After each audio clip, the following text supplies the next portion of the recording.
Et que beaucoup, après avoir reçu Jésus, n'avaient jamais reconnu cette expérience du baptême dans le Saint-Esprit. Cela veut dire que c'était pour le peuple de Dieu une forme d'ignorance qu'on avait emmagasinée, qu'on avait, traînée depuis toutes ces dernières années.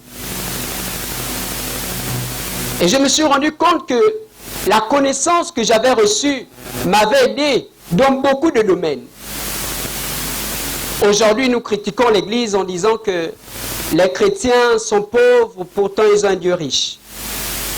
Nous disons que les chrétiens sont les plus maboules à l'école, permettez-moi l'expression, alors que ils ont Dieu avec eux, ils ont la personne du Saint-Esprit. Je suis allé chercher alors en profondeur, chercher à comprendre, mais quel était véritablement le problème. Et je me suis rendu compte que l'une des clés les plus importantes que le chrétien a dû négliger et qui ouvre la plupart des portes dans le domaine du christianisme, c'est la clé de la connaissance. Elle est très primordiale. En d'autres termes, je me suis rendu compte que ce que Dieu veut donner à tout un chacun, ce n'est pas d'abord la guérison, ce n'est pas d'abord le miracle, ce n'est pas d'abord la santé, mais ce que Dieu voulait nous donner en réalité, c'est sa parole dans notre esprit. C'est pourquoi il part dans le livre de Osée 4:6 en disant que mon peuple périt faute de connaissance. Et lorsque nous allons lire les Écritures, nous allons rendre compte d'une chose. Jésus a pleuré 2 fois, c'est noté dans la Bible. La première fois qu'il a pleuré, c'était devant le tombeau de Lazare. Mais la deuxième fois qu'il a pleuré, c'était à cause de l'ignorance du peuple d'Israël. Lorsqu'il rentrait dans la ville de Jérusalem. Parce que le peuple n'avait pas reconnu que le Messie les avait visités. Et Jésus a pleuré à cause de leur ignorance. Et lorsque nous regardons en profondeur le texte de Osée, nous allons nous rendre compte de l'expression du cœur de Dieu. Que Dieu est tellement touché, Dieu est tellement, affligé par l'ignorance qui transporte ses enfants, que transportent les chrétiens actuellement. Le temps dans lequel nous sommes, c'est un temps où la puissance de Dieu doit être démontrée. C'est le temps où la connaissance de Dieu doit être démontrée. La Bible nous révèle que c'est à vous qu'a été donné de comprendre les mystères du royaume. En réalité, le monde attend avec ardent désir la révélation des fils de Dieu. Cependant, la révélation que doivent apporter les chrétiens, ils ne l'ont pas encore assimilée. Que c'est difficile. Ce que nous n'avons pas compris, c'est que la première limite d'un homme, c'est l'ignorance des choses qui peuvent le rendre libre.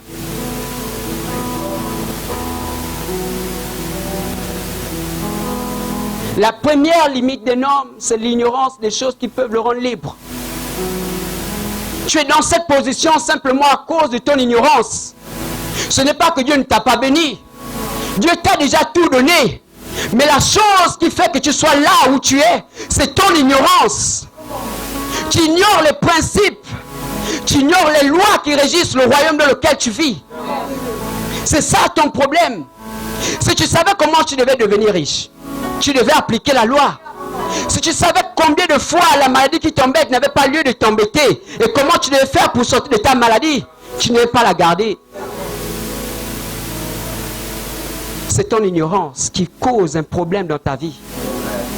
Ce n'est pas Satan, ce ne sont pas les démons.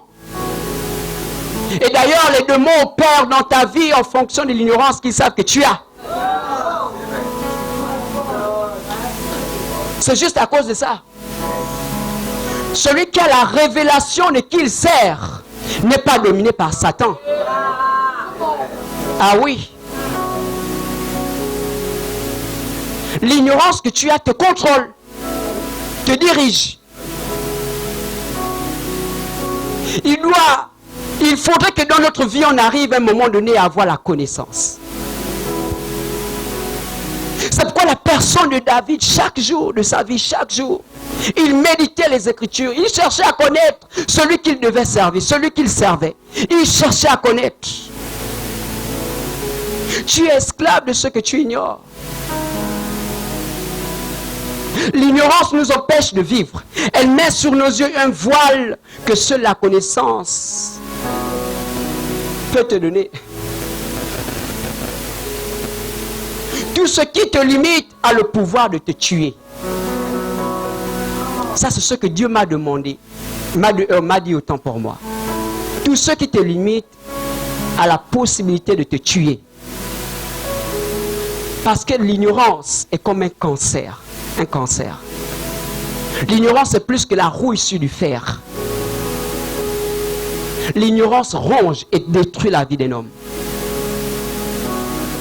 Peuple de Dieu, je t'en supplie, sors de l'ignorance.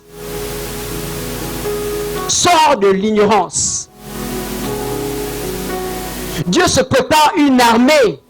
Dieu se prépare de vaillants héros. Mais cependant, les vaillants héros n'ont pas connaissance de qui ils servent et de ce qu'ils ont déjà reçu de la part de Dieu. Mais c'est terrible. Il est temps que l'Église rentre dans une dimension de connaissance où le monde cherchera auprès de nous. Savez-vous que l'argent pleure à cause de ce que l'argent est mal utilisé? Celui qui est censé bien l'utiliser, qui a la connaissance de comment on doit utiliser l'argent, ne l'a pas. C'est le païen qui l'a. Et le païen l'amène dans le bar. Le païen l'amène partout. Dans l'impudicité. À cause du fait que celui qui doit le maîtriser, l'utiliser de la bonne manière qu'il soit, n'a pas la connaissance de comment l'obtenir. Église, réveille-toi s'il te plaît. S'il te plaît.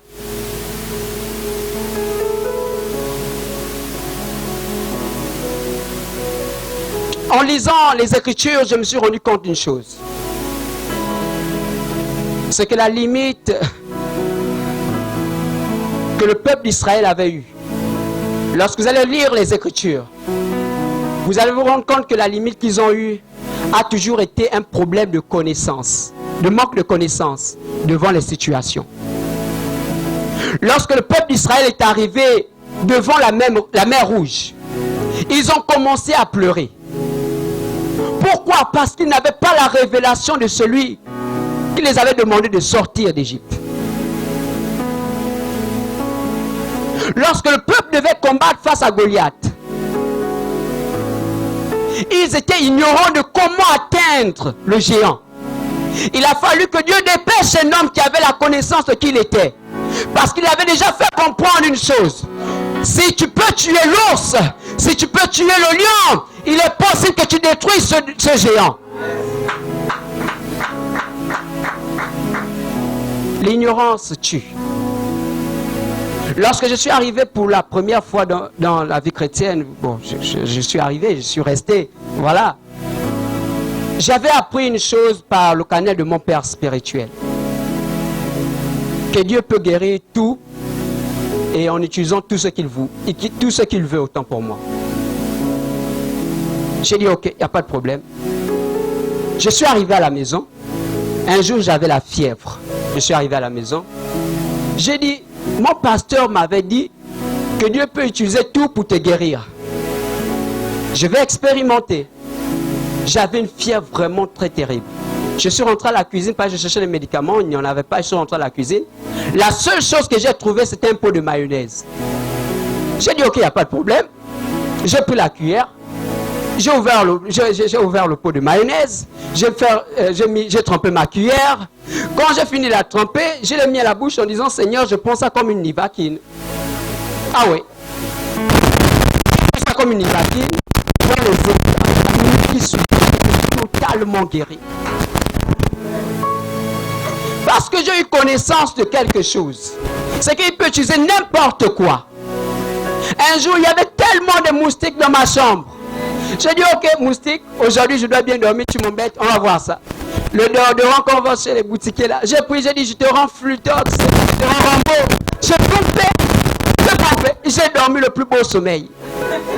Écoutez, chaque expérience que j'ai expérimentée avec Dieu m'a permis de comprendre que ce Dieu-là est capable de faire des choses dans les moindres détails.